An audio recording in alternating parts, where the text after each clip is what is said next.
ఇక్కడ అంత లేదు వాటర్ పంపించేసి ఉండొచ్చు.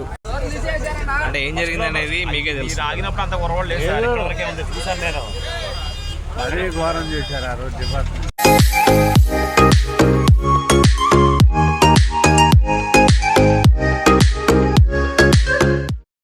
తుఫాను కారణంగా మునేరు వద్ద వచ్చిన వరదల్లో కార్లు, బైకులు చాలా రకాలుగా కొట్టుకుపోయాయండి.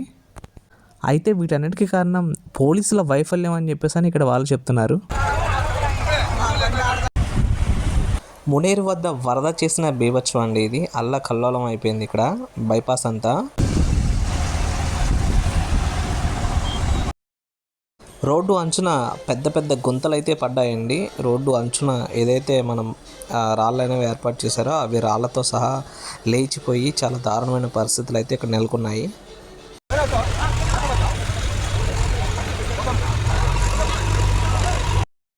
ఇక్కడ మనం చూసుకుంటే వరద దాటికి కార్లు, 2 వీలర్స్ అనేవి కొట్టుకుపోయాయండి.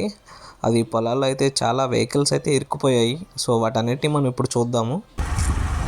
మీరు ఇక్కడ గమనిస్తే మీకు క్లియర్గా కనిపిస్తుందండి వెహికల్స్ ఏ విధంగా అయితే ఇక్కడ ఇరుక్కుపోయాయి అనేది.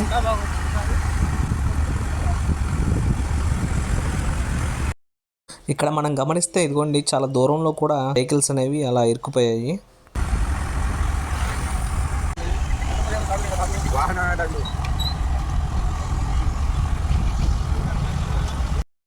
వాటన్నిటిని ఒడ్డు మీదకి తీసుకురావడానికి సహాయక చర్యలు అయితే జరుగుతున్నాయండి. ట్రాక్టర్లు మరియు ప్రొక్లైన్ సహాయంతో ఇక్కడ సహాయక చర్యలు అనేవి జరుగుతూ ఉన్నాయి. ఇక్కడ మనం క్లియర్గా చూడొచ్చండి. ప్రొక్లైన్తో అయితే ఆ కూరుకుపోయిన వెహికల్స్, 2 వీలర్స్ ఏదైతే ఉన్నాయో, బైకులు కానీ స్కూటీలు కానీ వాటన్నిటిని బయటకు తీసే ప్రయత్నం అయితే చేస్తున్నారండి. ఇక్కడ కొన్ని ఆల్రెడీ బయటపడ్డాయి.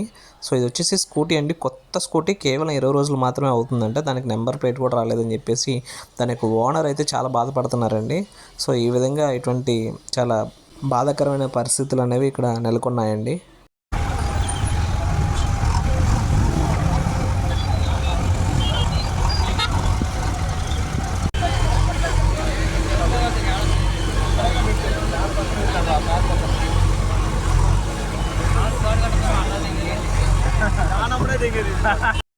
అక్కడ ఉన్న కారు కోసం అయితే ట్రాక్టర్ అయితే వెళ్తుందండి. సో అక్కడికి వెళ్ళి ట్రాక్టర్ అనేది ఆ కార్ని లాక్కొని రావాలి. ఇప్పుడు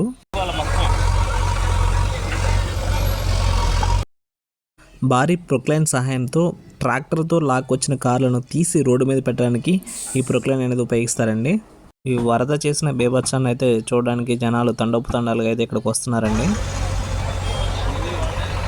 ఇక్కడ మనం చూసుకున్నట్లయితే ట్రాక్టర్ అనేది వెళ్తుందండి కార్ని తీసుకొని రావడానికి. క్లియర్గా కనిపిస్తుంది.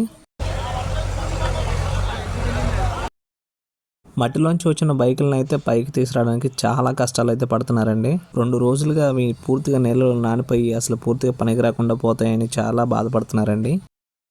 ఒక చోట పూర్తిగా బైకులు అనేవి మట్టిలో ఉన్న బైకులను అయితే పూర్తిగా తీసేశారండి. సో రెండవ ప్లేస్లో ఏమైనా బైకులు ఉన్నాయా ఏంటి, అసలు ఏంటి పరిస్థితి అనేది ప్రొక్లైన్ అయితే తవ్వుతుంది అక్కడ.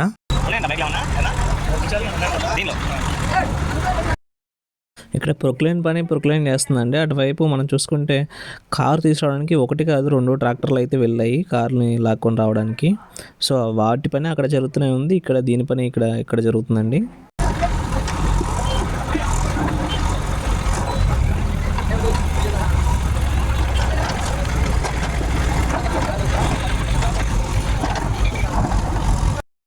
త్వరగా అయితే కార్లని లాక్కరావడానికి చూస్తున్నాయండి. ఇదిగో లాగేస్తున్నాయి ట్రాక్టర్లు కార్ని తీసుకురావడానికి. సో చాలా విశ్వ ప్రయత్నాలు అయితే ఇక్కడ జరుగుతున్నాయండి వెహికల్స్ బయటకు తీసుకురావడానికి.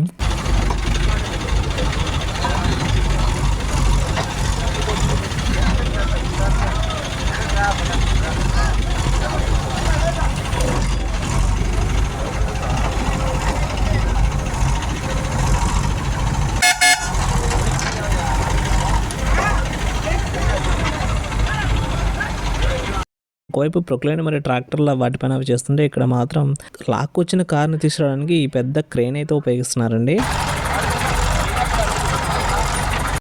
కార్కి రోప్ కట్టేసి క్రేన్ సహాయంతో బయటికి లాగే ప్రయత్నం అయితే చేస్తున్నారు.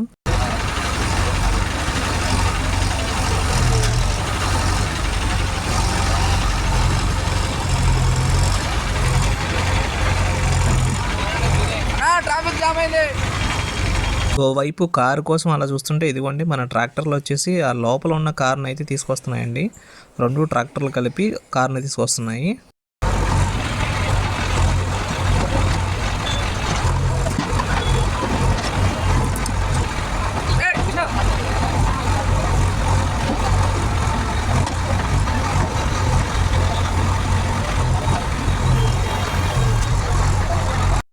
మొదట కార్కి పెద్ద రోప్ అయితే వేసేసి దాన్ని బయటికి కొంచెం కదిలిస్తున్నారండి. ఆ తర్వాత దానికి చిన్న రోపు మళ్ళీ వేసి దాన్ని రోడ్డు మీదకి తెచ్చే ప్రయత్నం అయితే చేస్తున్నారు.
అది తెచ్చిన కారు చూడండి ఎలా అయిపోయిందో, అద్దాలు పగిలిపోయి చాలా అంటే చాలా దారుణమైన పరిస్థితి అండి. దానిలో ఉన్న లగేజ్, కార్లో ఉన్న లగేజ్ ఏదైతే ఉందో అది మొత్తం బయటికి తీస్తున్నారండి.